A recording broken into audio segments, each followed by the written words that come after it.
day everyone! So ngayon po ay magluluto tayo ng creamy carbonara. Tara, simulan na natin! Okay, so first step, kailangan lang nating i-prepare ang ating mga gagamiting ingredients. So gagamit ako dito ng 2 medium size ng onion and 4 cloves ng garlic. Meron din ako ditong hiniwang ham, mushroom, grated cheese, paminta. So meron din tayong Alaska evaporada. Gagamit tayo dito ng 140 ml ng evap. So gagamit din tayo ng 375 grams ng cowbell condensada. At ang ating cream of mushroom na 62 grams. And of course, ang ating pasta and ang ating creamy carbonara pasta sauce. Step 2, hiwain lang natin ng maliliit yung ating onion and garlic. So ayan, hiwain lang natin siya ng maliliit. Then ilagay na natin siya sa ating bowl. At isunod na natin yung ating sahog na ham. So hiwain lang din natin siya ng tamang laki lang or tamang size lang. So ayan, pa-cubes ko nga pala siya hiniwa. So ilagay na rin natin siya sa ating bowl. And then isunod natin yung ating mushroom. So ayan, buksan na natin. And then yung ginamit ko nga pala ditong mushroom is jolly mushroom. So ayan, tinanggalan ko lang siya ng sabaw, tapos hiniwa ko na siya ng maninipis. Sa paghiwa nga pala natin, kailangan na maging maingat tayo sa paghiwa ng mga sangkap para hindi masugatan or mahiwa yung mga kamay natin. So, kung meron kayong mga ate or si mama, so pwede kayong magpatulong sa paghiwa ng mga sangkap. So, habang naghihiwa nga pala ako ng sangkap kanina, so ayun, nagpakulo na rin ako ng tubig na lalagyan natin ng ating pasta para lumambot. So, yung pagpakulo ko nga po pala ng tubig is nilagyan ko po siya ng asin at saka ng kaunting mantika para hindi dumikit yung pasta natin. So, ayan, ilagay na rin natin yung ating pasta. Ayan.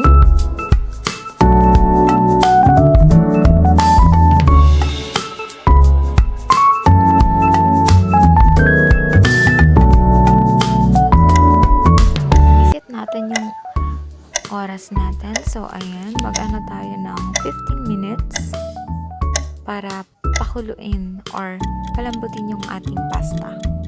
So, ayan, tumunog na. Ayan, hanguin na natin siya. So, pwede nyo siya guys hugasan ng malamig na tubig para hindi siya magdikit-dikit. Pero ako, hindi ko na siya huhugasan kasi naglagay naman ako ng asin at saka ng mantika. Painit naman tayo ng ating kawali. So, kapag natuyo na yung ating kawali, pwede na tayong maglagay ng mantika. So, ayan, lagyan na natin ng mantika. Konting mantika lang po.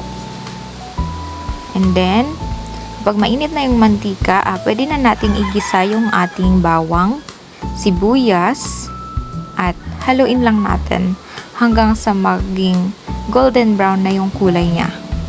So, ayan. At kapag golden brown na po yung kulay niya, ilagay na rin natin yung ating ham. Ganon din, hintayin din nating maging golden brown din yung kulay niya. So, haluin lang natin ulit. So, ayan. And then, isunod na natin yung ating mushroom. Haluin lang natin para hindi magdikit sa ating kawali. Ayan. So, nilagyan ko na rin siya ng kaunting paminta para sa pampalasa. So, ayan. So, ilagay na rin natin yung ating creamy carbonara pasta sauce. So, haluin lang din natin siya. And then, maglagay ulit tayo ng kaunting paminta. Tapos, ilagay na din natin yung ating condensed milk and yung ating evaporated milk. So, ayan, haluin lang natin. So, naglagay lang po ako ng konti. Depende na yun sa gusto nating tamis ng ating sauce. So, ayan, naglagay din ako ng cubes, ng pork cubes. Ilagay na natin itong Knorr cream of mushroom. So, ayan.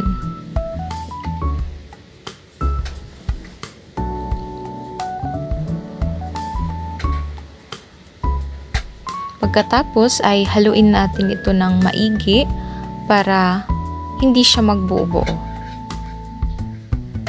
So, ayan. Haluin lang natin siya para hindi masunog yung ilalim.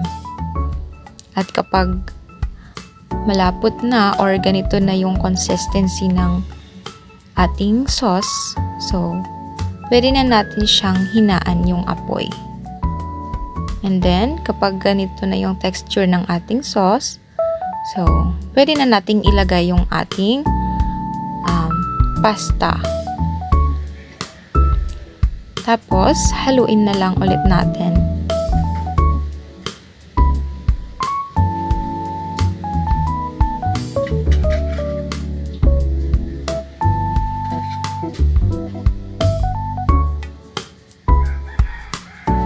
Ayan, haluin lang natin siya ng dahan-dahan para hindi matapon.